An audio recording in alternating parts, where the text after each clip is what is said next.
I'm back in the main car park, Daniel. So as you can see, we have a wonderful stadium. And now for the surprise. What it is that when I asked for permission to film, they told me that all the gates would be locked, as I've shown you, but they were really kind and said I could go inside and film from inside the stadium. Okay, so you're going to get a different view a view that would be from the players, really. So I'm going to go inside. Hopefully I can film a little bit of that and then go on to the ground itself and show you the area where I used to stand from there. So I'm going to go inside and ask for permission to film. I went to the wrong door. I should have gone through these. I guess I should go inside and ask for permission. So this is the reception area, viewers, and I'm just going to wait for someone to give me permission. So I am privileged to be inside the stadium now, viewers. So I'll just show you the tunnel here. So we have the manager's office. Okay, changing room. Unfortunately they are locked, but never mind. We have a physio's office. Again, it must extend right through the changing room. Okay, and that of course goes into the stadium. We'll just walk to the other end. So the players come out of here. And that is where they go onto the hallowed turf. So I'll just show you this end as well.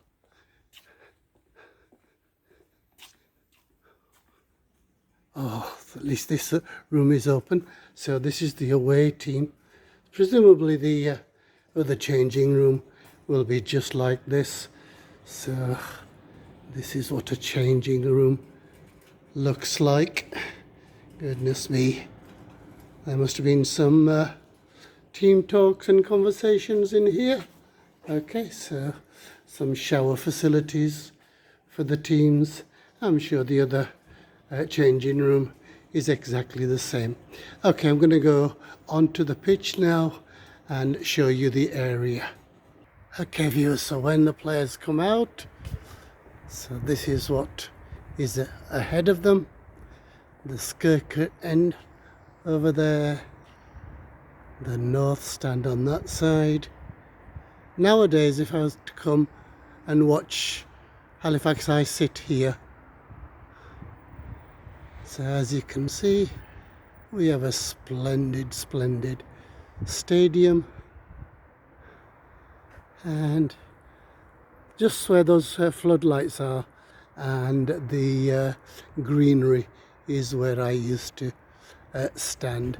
So I'm going to go a little bit closer, and in fact that's about all I can show you, really, and we will conclude the video when I get to the other end.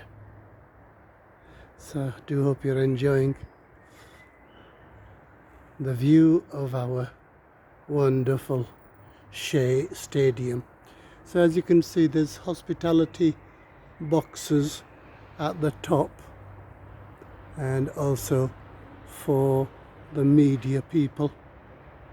Okay, so there's a lot of coverage of the division that they're in now by BT. Okay, so no doubt they'll feature in a number of matches in the coming season. So this is the away end, and once the matches finish, that's the exit area. So I'll show you from here.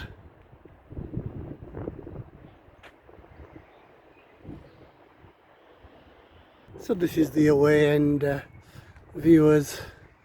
So you'll notice I'm not going on the pitch. it has been just relayed, and the instructions were not to go on it, which is fine by me. Okay, so give you another view from here.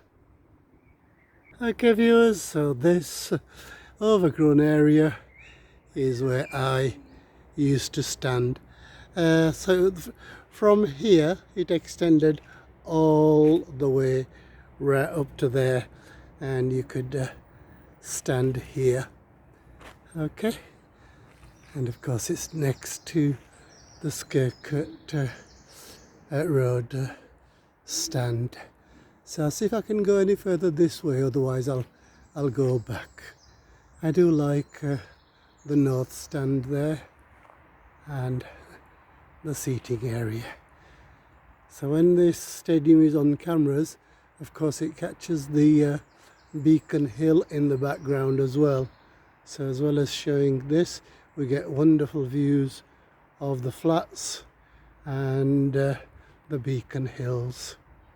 So this is the Skircoat stand, and I have sat here for quite a number of games as well. So I'm going to try and go right to the other end and then conclude there. It looks like I can't go any further, viewers. There are other gates, etc. So what I'm going to do is I'm going to go back over there and show you the view from the north stand and finish there.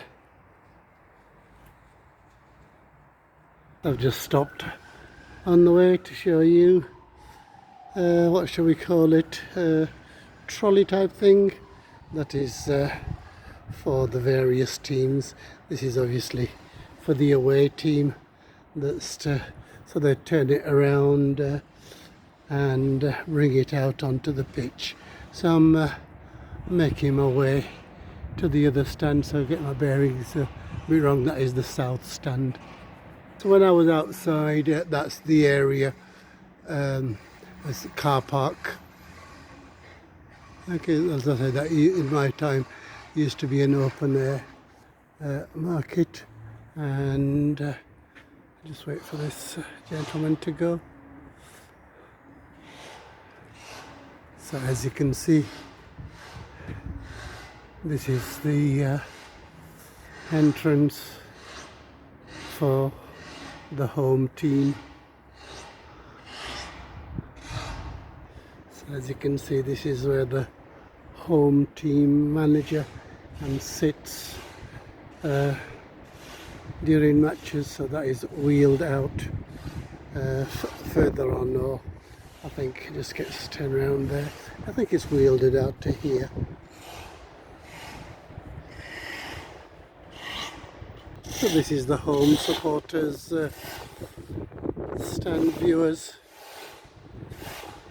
So I'm going to walk a little bit further and finish it there really. I can show you the Skircoat end from this side. Okay.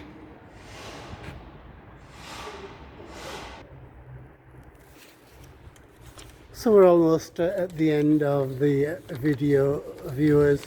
So for the die-hard fans, I did do a lot of research, and I don't know how many of you can name the 1971's team, but here is my list of my research. So in goal was Alex Smith, then we had Mr. Burgin, Mr. Lee, Wallace. He actually scored one of the goals. Pickering, Rhodes, Chadwick, Atkins, Robertson, Leonard, McCarthy and Holmes.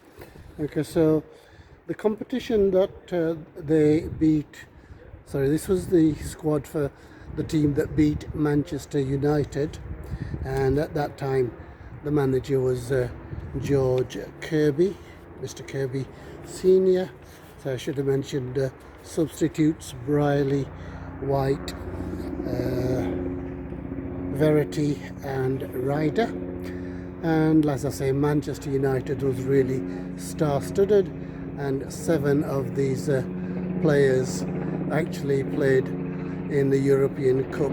So they had Stepney in goal, Dunn, Paddy Crerand, James, David Sadler, Fitzpatrick, Willie Morgan, Alan Gowling, who also used to play for Huddersfield, Bobby Charlton, Dennis Law, and of course George Best, who scored with a penalty. So what I'm going to do is I'm going to leave a link in the description area for both these games, and you can watch them if you so desire.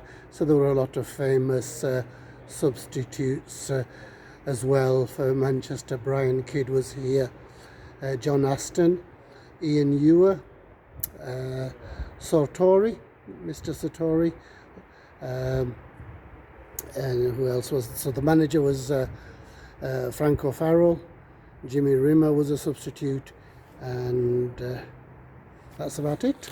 Okay, and the 1980 team that played Manchester City and beat them 1-0. This was the team for Halifax: Kilner, Dunlaney, Hutt, Evans, Harris, Hendry, Firth, Kennedy, Mountford, Smith, Stafford, Goodman, and again Mr. Kirby was still the manager, and the manager of Manchester City was of course Malcolm Allison. I couldn't remember the surname earlier. So Manchester City's team: Corrigan, Ranson, Power, Reed, Caton, Bennett, Henry, Dale, Robinson, how do I say this, Will, Joanne, and Shinton. Okay, so, and they had a number of substitutes which I can't remember. So that was my research. So I'm just going to turn the camera around and show you all around. Okay, so what I'm going to do is point in that direction one more time and finish the video. So I do hope you've enjoyed today's video, viewers. Please do like, share and subscribe. Tell all your friends about the channel. Please watch fully. So as I stand here, I can still remember the goal that Paul Hendry scored. It was at that end, and almost sort of with 20 minutes to go. That was in the FA Cup. And the Manchester United game, I don't actually remember a lot of it apart from a penalty miss from Willie Morgan, which was also at that end, I think. But George Best was the scorer, which is the other significant fact. Okay, so I say goodbye to you. I say look after each other. I say until the next time, goodbye. अपना ख्याल रखना, दुआओं में याद रखना, मैं आपके लिए दुआ करता रहूँगा। ज़िंदगी रही तो फिर मिलेंगे। अल्लाह हाफिज़।